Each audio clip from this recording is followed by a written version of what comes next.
Hello again, club members. Thanks for joining us here at Flower House for our flower club for November. This month we are highlighting the Amaryllis. The one we have for you is going to be the Naranja Orange Dutch Grown Amaryllis. It's an incredible four-headed flower that should bloom for 7 to 12 days, conveniently timed for your pickup in order to bloom for the Thanksgiving holiday. We have coupled it with some of your seasonal foliage, similar to what we've used last month, that you should feel comfortable with, and then added in some taller line elements such as papyrus umbrella grass, curly willow, and the red twig dogwood. Here's the bouquet that you'll pick up. Hope you enjoy it. I've started a design for you as well. Similar to our last pickup, this one has been collared with all the anchor flowers of hydrangea. We've built the mechanic with magnolia, green pittosporum, and the silver dollar eucalyptus. You'll notice this is just the gathering vase, meaning it's like an hourglass shape, but just to accentuate the holiday season, I went ahead and collared it here with some birch bark. Feel free anytime to put any kind of decor elements on the vessel to make it more seasonal to you or to any event you might be hosting for the holiday. Once you get these mechanics built and into the vase, I'll show you a trick that I've done inside that you can't quite see, which I did using the curly willow. This curly willow is very flexible, so if you pull it all together at the top and then roll it around your fist, you'll make a nice, strong, round shape. This mechanic is what I've submerged inside the vessel in order to build a lattice that all of these stems can stand up in. You will notice that the Amaryllis is a little bit top-heavy and has a tendency to fall side to side if it's not anchored in the bottom 4 to 6 inches of the stem. That's why I've selected a gathering vase, as well as building in the additional mechanic with the curly willow. So feel free to do that, play with that, or come up with any other fun design tricks that you can do since the curly willow is so flexible.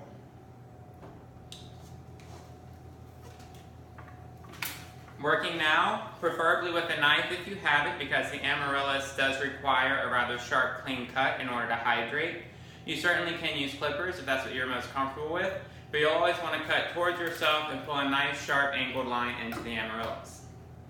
This design I wanted to start with here so that we have the focals on one side of the design, and you'll see it takes a bit of effort to get the flower in, but that is the goal of the mechanics that we have presented in the vessel.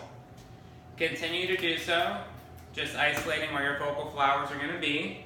I'm designing this one in mind for having it on a buffet table, so it will be one-sided, so you'll see the design presented entirely to yourself. And also keep in mind of where the focal blooms are showing.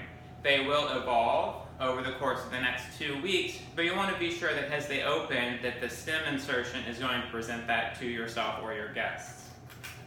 I'm keeping mine as best I can at varied heights in order to allow the most visual impact from all of the blooms.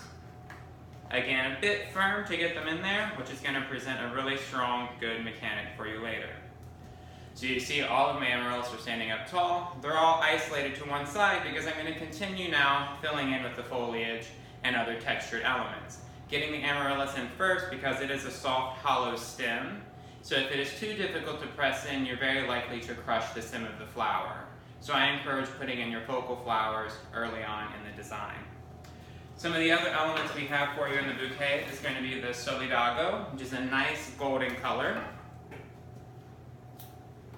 This is just going to pull in some additional texture into the design. It'll help work with the contrast of the hydrangea, as well as bring in a little more interest and design into your piece. The other fun element that we have for you to work with is this umbrella papyrus grass. This is a fantastically interesting element. It is typically a tropical grass, can grow within our region. However, I love it in design because once you see it go in, it immediately brings lots of excitement and escaping elements into the bouquet. So continue coupling those along. I'm going to balance the height of the Amaryllis with my grasses here, as well as fill in these last little clusters, allowing for all of that energy to lift out of the design. The other fun foliage that we have to work with is going to be the anthurium leaf. You're probably familiar with the anthurium flower, but the foliage itself is incredibly interesting and very commanding in size. So I like to use it in order to bring a contrast to the Amaryllis as well, continuing to put movement into the design and allowing a bit of shape. Again, breaking free of the traditional form.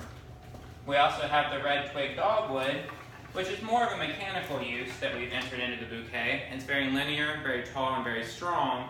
So if you see over time as your Amaryllis is blooming, it can become heavier or top heavy or more heavy to one side, in which case it's nice to have a mechanic built in where you could wire just a little bit around it. I like to let it free form until I see the need to wire it back.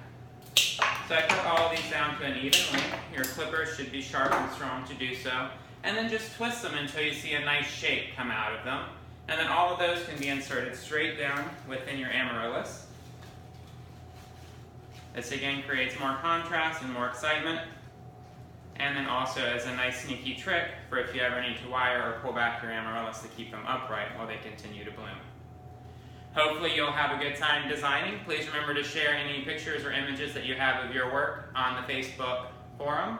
And follow us along, share this video with your friends, and encourage them to join us for our December Flower Club as well. We'll be doing another seasonal holiday design at that time. We look forward to sharing that with you. But again, please share the video and share your images. Thanks. Happy holidays.